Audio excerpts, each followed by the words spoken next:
नमस्कार साथियों, मैं पंडित भालचंद्र धादिच ज्योतिष के क्षेत्र में एवं हस्तरेखा के क्षेत्र में मैं बरोबर 30 साल से कार्यरत हूँ। और मैं इस वीडियो के माध्यम से आपसे अपने अनुभव शेयर करना चाहता हूँ। मैं चाहता हूँ इसको देखकर जो ज्योतिषी लोग ज्योतिष का कार्य करते हैं उनको कुछ मार्गदर्शन मिले, और जो नए ज्योतिषी हैं जो हस्तरेखा के लिए अनुभव लेना चाहते हैं उनको भी इसके बारे में कुछ अनुभव मिले। साथ में जो भी शंका होती है सबकी कि भाई कौन सी भाग्य रेखा है, कौन सी मस्तिष्क रेखा है, क्योंकि हर वीडियो में सब अलग अलग बताते हैं। मैं इसको अपने अनुभव के आधार पे जितने भी ग्रंथ मैंने पढ़े हैं उसके आधार पे आपको ये समझाने का प्रयास करूँगा, अतः आप इसका लाभ लें। ज्योतिष के क्षेत्र में, सामुद्रिक शास्त्र में हस्तरेखा का बहुत महत्व है। इसके विषय में कहा भी गया है कि कराग्रे वस्ते लक्ष्मी, कर मध्य सरस्वती, कर मूले स्थितो ब्रह्मा, प्रभाते कर दर्शनम। अतः सुबह सुबह हाथों को देखने की बहुत महत्व है। वैसे जैसे सबके फिंगरप्रिंट अलग अलग होते हैं, दुनिया में किसी के भी फिंगरप्रिंट मैच नहीं होते, उसी प्रकार सबका भाग्य भी अलग अलग होता है। इसलिए हस्तरेखा के द्वारा हम अंदाज़ा लगा सकते हैं आने वाले जीवन के बारे में, और जो भी कुछ दिक्कत होती है तो उसका समाधान भी अपन कर सकते हैं। अतः मेरे जो अनुभव है मैं आपके सामने शेयर करता हूँ। आप इस वीडियो को देखकर बहुत कुछ सीख सकते हैं, अतः आप इसको देखें और लाभ लें। साथियों, अब मैं हाथ में बनी हुई रेखाओं के बारे में आपसे कुछ बात करना चाहता हूँ। सबसे पहले अंगुलियों के बारे में। जो सबसे छोटी अंगुली होती है उसको कनिष्ठिका अंगुली बोलते हैं, उसके पास वाली अंगुली को अनामिका अंगुली बोलते हैं, जो बीच में बड़ी अंगुली होती है उसको मध्यमा अंगुली बोलते हैं, जो अंगूठे के पास में होती है और पहली जो अंगुली होती है उसको तर्जनी अंगुली बोलते हैं, और ये अंगुष्ठ होता है।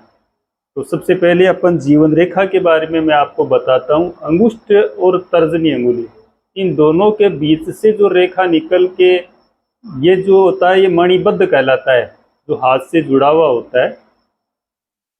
अंगुष्ठ और तर्जनी के बीच से रेखा निकलकर मणिबद्ध की तरफ जाती है, इसी रेखा को हम जीवन रेखा बोलते हैं। ये जितनी लंबाई पर निर्दोष रूप से जाती है उतनी आयु ये जातक की दर्शाती है।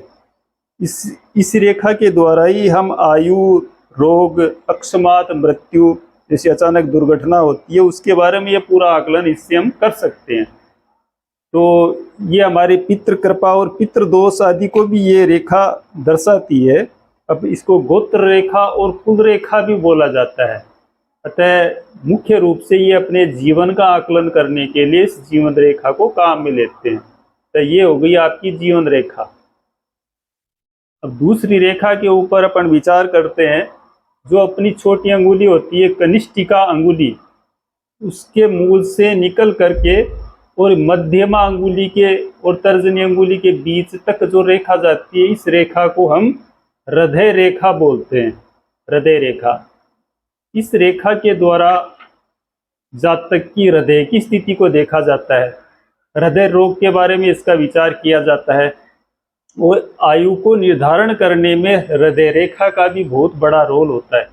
कभी कभी होता है कि किसी की जीवन रेखा काफ़ी लंबी होती है और हृदय रेखा बीच में से कट हो जाती है। जीवन तो शेष होता है लेकिन हार्ट बंद हो गया तो वो जीवन कहाँ से होगा।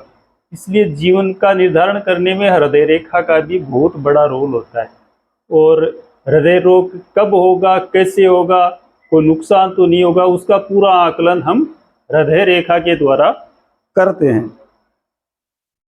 फिर तर्जनी अंगुली और अंगुष्ठ के बीच से एक रेखा इधर से निकल के एकदम सीधी जाती है, जो सभी जातकों के हाथ में पाई जाती है। इस रेखा को बोलते हैं मस्तिष्क रेखा।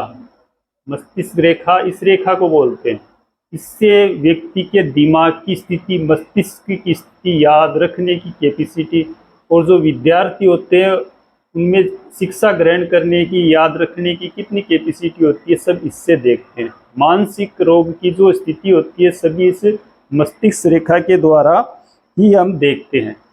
अतः ये मस्तिष्क की जो स्थिति होती है उसको बताने का पूरा कार्य ये मस्तिष्क रेखा के द्वारा ही होता है। फिर अपन देखते हैं सूर्य रेखा को। ये जो रेखा होती है अनामिका रेखा, इसको सूर्य की अंगुली भी बोला जाता है। इसके मूल से एक सीधी रेखा निकल के हृदय रेखा और या इससे भी आगे तक बढ़ जाती है। इस रेखा को सूर्य रेखा भी बोलते हैं और पुण्य रेखा भी बोलते हैं। जिस किसी के हाथ में ये रेखा होती है वो बड़ा ही भाग्यशाली होता है, और सूर्य रेखा के दम पर चाहे उसकी स्थिति कैसी भी हो, उसके पास में पैसे हो या ना हो, लेकिन सूर्य रेखा यदि हाथ में हो तो वो व्यक्ति मान सम्मान पाता है। कहीं भी जाओ, कितने भी लोगों के पास में जाओ, सबसे पहले सम्मान उसका होता है। इसलिए सूर्य रेखा और पुण्य रेखा की गणना भाग्य रेखा से भी की जाती है। किसी के हाथ में भाग्य रेखा हो, सूर्य रेखा ना हो, ऐसे जातकों में क्या होता है कि उसके पास पैसे तो बहुत होते हैं, लेकिन वो पैसे किसी भी पुण्य में वो खर्च नहीं कर सकता। एक बात ये होती है, जिसके हाथ में ये सूर्य रेखा होती है वो जातक दिल से बहुत ही अच्छा होता है, दूसरों का अहित नहीं कर सकता। इसलिए इस रेखा को पुण्य रेखा बोलते हैं। ये हर किसी के हाथ में नहीं पाई जाती। जो भाग्यशाली होते हैं, धर्म कर्म में विश्वास रखते हैं, भगवान पे विश्वास रखते हैं, उन लोगों के हाथ में ये अनामिका के मूल में जो रेखा निकलती है वो सूर्य रेखा होती है, और ये सूर्य रेखा भाग्यशाली लोगों के हाथ में ही पाई जाती है। अब अपन बात करते हैं भाग्य रेखा के बारे में। इस जीवन रेखा से सटके और मणिबद्ध से एक रेखा निकलती है यहाँ से, इसके पास से होके, और सीधी ये रेखा जाती है शनि। पहले अंगुलियों के बारे में बता देता हूँ आपको। ये बुध की अंगुली होती है, ये सूर्य की अंगुली होती है, ये शनि की अंगुली होती है, ये बृहस्पति की अंगुली होती है। तो ये मणिबद्ध से निकलकर सीधी रेखा शनि पर्वत तक जाती है। इस रेखा को बोलते हैं भाग्य रेखा। ये रेखा है भाग्य रेखा, ये भाग्य रेखा है।